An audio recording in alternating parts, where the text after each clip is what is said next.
Hello, my name is Daryl, and I'd love to show you a trick that is unbelievably easy to do. It's called easily influenced. You use a regular old deck of cards, any pack will do. You start by shuffling it thoroughly like this. You give the deck to the spectator, they deal the cards one at a time, as many or as few as they want. It's entirely up to them. Whenever they feel like stopping, they stop, and you discard the rest of the packet. Now for this particular mystery, you need 2 cards, so these cards are dealt into 2 piles. Now remember, the cards were thoroughly shuffled, the spectator stopped at any point. The 2 randomly selected cards in this case, we have a 7 of clubs and a 5 of diamonds. So those are the cards we're going to use. Now these cards are inside the envelope. They have to be kept completely away from the pack. The reason for that is because these cards are easily influenced. Allow me to demonstrate. If I take the 5 of diamonds, which is a 5, place it on the packet, give a little squeeze, all of the cards are 5s. Now sometimes I do this, people think, well, they were always 5s, but that's not the case.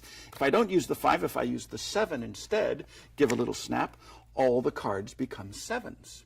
Now that's because these cards were easily influenced by the values of the 2 selected cards. Now here's another thing that's kind of interesting. If I give a little rub like this, these cards will no longer be influenced by their value, but by their color instead. So if I take the 5 of diamonds, which is a red card, give a little snap, all of the cards become red cards. In the same way, if I place the 7 of clubs on the bottom, which is a black card, give a little snap, they all become black cards. So isn't that interesting? These cards can be influenced by the value or the color of the randomly selected cards.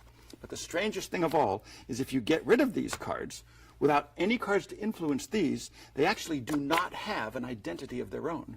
In fact, if you look closely, you'll see that they are totally messed up. This one looks like that. This one looks like this. This one looks like this.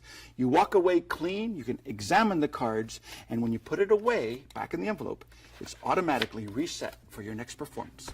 So remember to ask for this by name, Easily Influenced by Daryl.